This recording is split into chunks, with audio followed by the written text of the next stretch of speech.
ঘরোয়া রান্নার রেসিপিতে সকলকে জানাই স্বাগত। সকল বন্ধুরা নিশ্চয়ই আমার ভালো আছেন, সুস্থ আছেন। আজ আমি দারুণ একটা পকোড়ার রেসিপি নিয়ে চলে এসেছি। খুব টেস্টি এবং খুব মুচমুচে। রেসিপিটা দেখতে থাকুন আর সাথে থাকুন। পকোড়াটা রেডি করার জন্য আমি নিয়ে নিয়েছি, এখানে আলু কেটে নিয়েছি খুব সরু সরু করে এক বাটি, পেঁয়াজ কেটে নিয়েছি সরু সরু করে, আর কাঁচা লঙ্কা কুচি নিয়ে নিয়েছি আমি। এগুলো সব নিয়ে নেব আমি। পেঁয়াজ কুচিটা প্রথমে নিয়ে নিলাম, নিয়ে নিচ্ছি এবার আলু কুচিগুলো। এখানে আমি 7টা 8টা লঙ্কা কেটে নিয়েছি, কাঁচা লঙ্কা, সেটা দিয়ে দিচ্ছি। আলুগুলো কিন্তু খুব সরু সরু করে এইভাবে কাটতে হবে। আর লঙ্কাগুলো কাটা আমি দিয়ে নিয়েছিলাম, সেটাও দিয়ে দিয়েছি। আর পরিমাণ মতো লবণ দিয়ে দিলাম।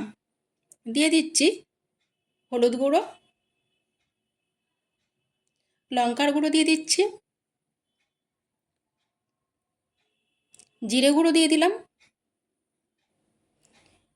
2 চামচের মতো কর্নফ্লাওয়ার দিয়ে দিচ্ছি, দিয়ে দিচ্ছি বেসন দিয়ে দিচ্ছি, এখানে 3 চামচের মতো দিচ্ছি।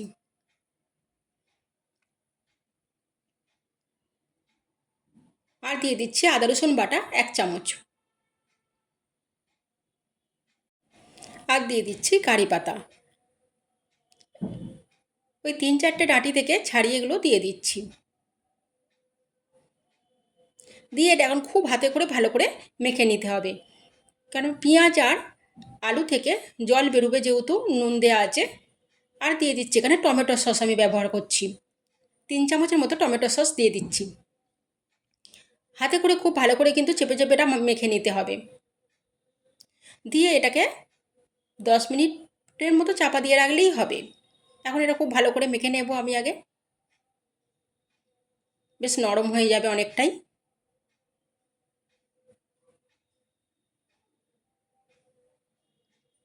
আমি এখানে 8 10 মিনিট চাপা দিয়ে এটা রেখে দিচ্ছি। 8 10 মিনিট হয়ে গেছে, আমি ফিরে এসেছি। দেখুন অনেকটা নরমও হয়ে গেছে, আর একটু জল জলে ভাব হয়ে গেছে। এই সময় আমি দিয়ে দেব চালের গুঁড়ি,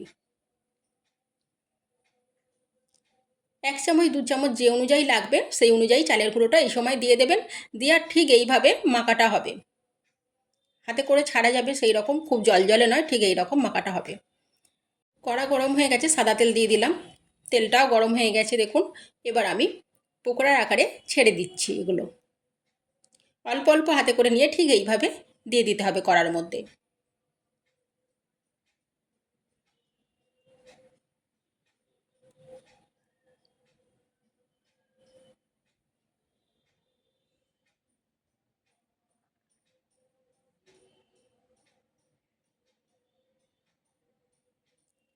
ঠিক এইভাবে ভেজে নিতে হবে,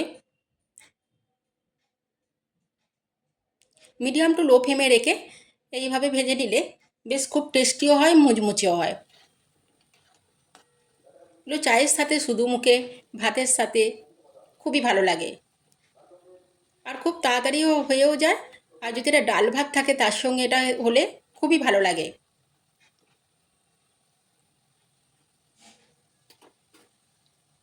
ঠিক এইরকম লাল লাল করে ভাজতে হবে। এবার আমার ভাজাটা হয়েই গেছে, এগুলো আমি তুলে নেব।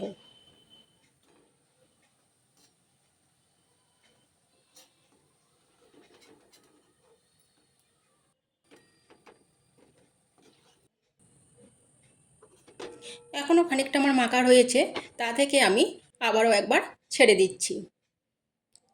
কীভাবে দিচ্ছি নিশ্চয়ই বুঝতে পেরেছেন। এইভাবে হাতে করে নিয়ে একটু চেপে দিয়ে আর দিয়ে দিচ্ছি।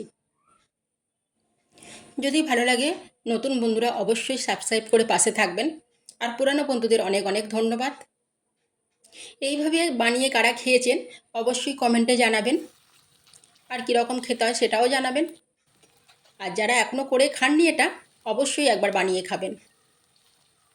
এইভাবে দিয়ে দিতে হবে, একটাও জড়িয়েও যাবে না, কিচ্ছু যাবে না। খুব সুন্দর কিন্তু হবে এগুলো। এগুলোও ভাজা হয়ে গেছে, এগুলো আমি তুলে নেব।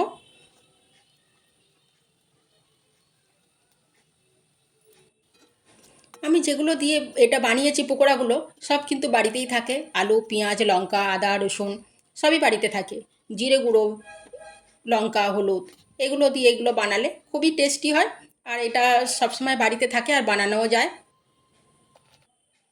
কতটা মুচমুচে হয়েছে বুঝতে পারছেন। এটা চাটনি বা সসের সঙ্গে এইভাবে পরিবেশন করলে খুবই ভালো খেতে লাগে। এইভাবে অবশ্যই একবার বানাবেন আর কেমন লাগলো জানাবেন। সকলেই ভালো থাকবেন, সুস্থ থাকবেন আর সাবধানে থাকবেন।